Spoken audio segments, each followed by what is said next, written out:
আসসালামু আলাইকুম। কেমন আছেন সবাই? আশা করি ভালো আছেন। আজকে আমরা নবম এবং দশম শ্রেণীর সাইন কস এবং দূরত্ব উচ্চতার ক্ষেত্রে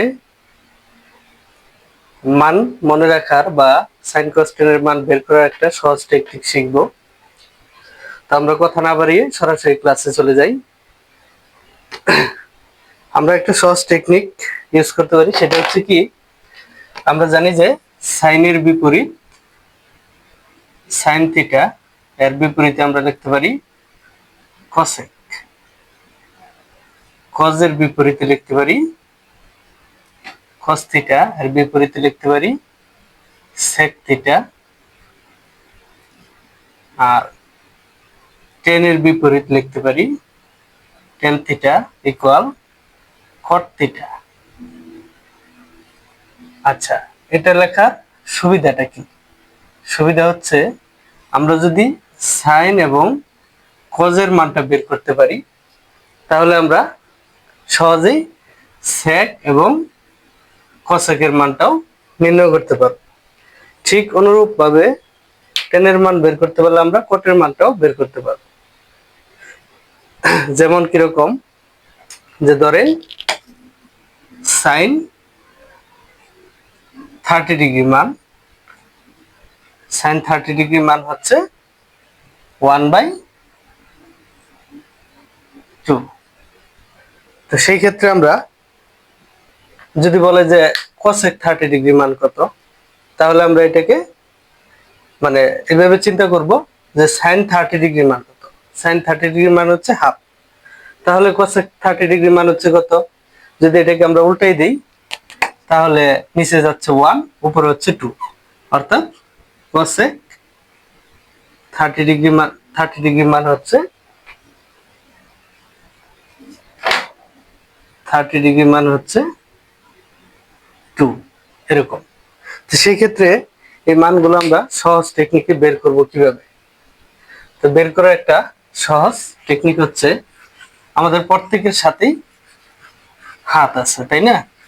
তো আমরা যদি হাতের 5টা আঙ্গুল একটা টেকনিক হিসেবে ইউজ করি, ব্যাপারটা মজা। যেমন ধরেন, আমরা যদি একটা এখানে হাত আঁকি এরকম ভাবে, যে দেখা গেছে এইভাবে যদি আমরা একটা হাত এঁকে নিই, তাহলে এটা হচ্ছে 0 ডিগ্রি, এটা 30 ডিগ্রি, এটা 45, এটা আছে 60, 90। তো এখন এই পাশে হচ্ছে বাম বাম সাইডে আমরা সাইন কল্পনা করব, সাইন। আর ডান সাইডে কস কল্পনা করব। সেই ক্ষেত্রে আমাদের একটা সূত্র মনে রাখতে হবে। সূত্রটা কি? যে আমরা যদি এখানে এভাবে মনে রাখি যে সূত্র হচ্ছে এরকম,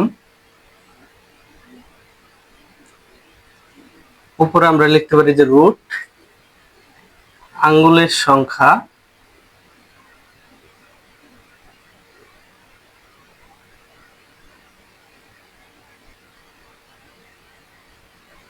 ভাগ হইতেছে 2। তো এই সূত্রটা মনে রাখলে বের করা সহজ। সেটা কি? যেমন আমরা এখানে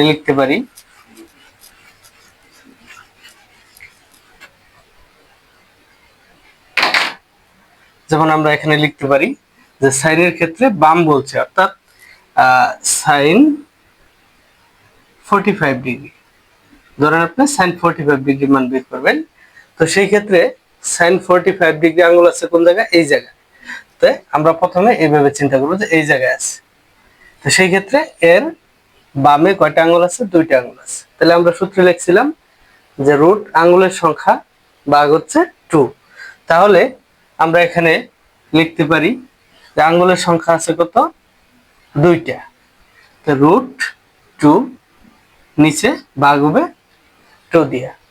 তাহলে আমরা এখানে যদি একটু কাটাকাটি করি, আমরা জানি যে একটা স্বাভাবিক সংখ্যা ইকুয়াল লেখা যায় যে 2টা রুট সংখ্যা বা বর্গমূল সংখ্যা। তাহলে সেই ক্ষেত্রে কি হচ্ছে যে একটা √2 আমরা কাটা দিতে পারতেছি। তো আমরা আবার এটাও জানি যে উপরে কোনো কিছু না থাকলে ভগ্নাংশে 1 থাকে। তাহলে আমরা এটা ইকুয়াল কি লিখতে পারতেছি, আমরা এটা ইকুয়াল লিখতে পারতেছি উপরে 1 নিচে হচ্ছে √2। জিনিসটা কি মজার না?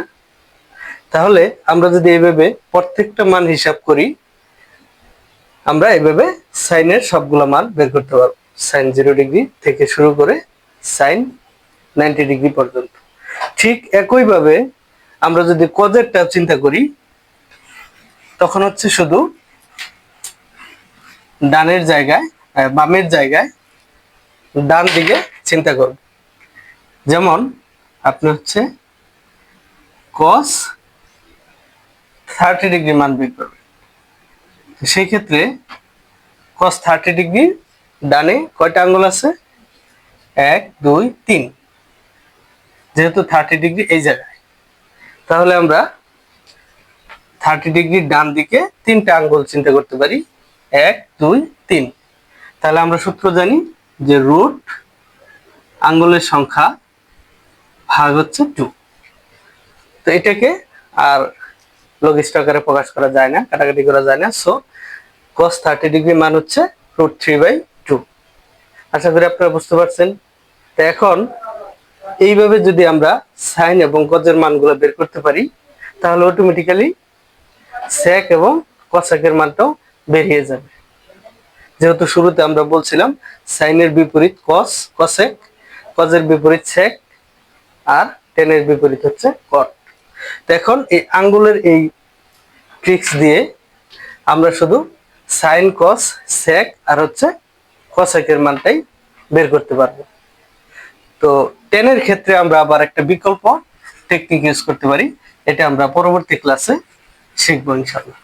আজকে এই পর্যন্তই। আসসালামু আলাইকুম।